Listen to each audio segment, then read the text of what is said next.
Le meilleur des mondes possible selon Leibniz. Alors d'ailleurs, il faut savoir que cette phrase est incorrecte car plus contemporaine et moderne, alors que c'est pas du tout comme ça que Leibniz l'écrit dans Essai de Théodicée en 1710 à la page 20. Lui il utilise la tournure le plus parfait des mondes. Alors il faut savoir que cette phrase et ce livre, de manière générale, répond à un problématique de Pierre Bayle, un philosophe français en 1773 qui s'interrogeait sur la coexistence du mal alors que il y a un Dieu parfait qui existe.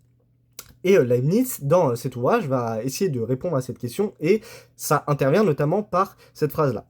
Alors, ça a été mal interprété, notamment par Voltaire en 1759, dans Candide ou de l'optimisme, où en fait il reprend ce passage et il l'analyse, et en fait pour lui, Dieu en fait était limité dans sa manière et sa capacité de créer, ce qui fait qu'on lui a imposé, entre guillemets, un certain monde, si vous voulez. Faut voir un peu ça comme une espèce de pyramide, où le sommet serait le plus parfait des mondes, le plus parfait dans l'idée, et bah, Dieu il aurait eu un étage un peu inférieur. Sauf que c'est pas du tout ce que veut dire Leibniz en fait.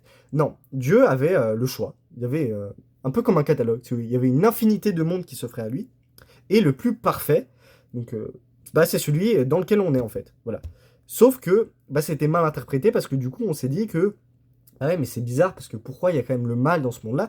Bah, en fait, c'est simple. C'est parce que par exemple, je sais pas, dans un monde où on vivrait que de l'hédonisme, c'est-à-dire une vie que de plaisir et de luxure, bah malgré la non-existence du mal, bah ça se trouve, le monde il serait pas aussi parfait, il ne serait pas mieux en fait, il serait peut-être même pire si vous voulez. Ça se trouve, ça aurait fini en guerre atomique, encore plus tôt, et bah on serait tous scannés. Donc, bah c'est pour ça que ça a été un peu mal interprété et que cette phrase aujourd'hui, bah elle est souvent comprise mal. Voilà.